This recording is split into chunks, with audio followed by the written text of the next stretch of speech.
Welcome. In today's video, we'll walk you through the simple steps to make a video call to a group member on WhatsApp using your PC. With the latest update, this process is easier than ever. Let's get started. First, open the WhatsApp desktop app on your computer. If you haven't installed it yet, you can download it from the official WhatsApp website and link it to your phone by scanning the QR code. Once you're in the app, look at the left-hand side menu.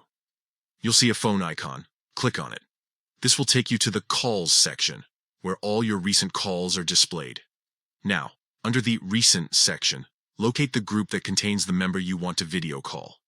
If you can't find it immediately, use the search bar at the top to type in the group name for quicker access. After opening the group's call history, find the specific member you want to connect with. Once you've identified them, look for 3 dots next to their name or profile picture. Click on these 3 dots to reveal a drop-down menu. From this menu, select Video Call, and that's it.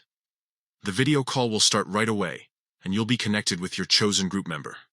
This feature is a fantastic way to stay connected with friends, family, or colleagues directly from your PC. Whether for work or personal use, WhatsApp makes communication seamless and efficient. Thank you for watching. If this guide was helpful, don't forget to like and subscribe for more tech tips and tutorials. See you in the next video.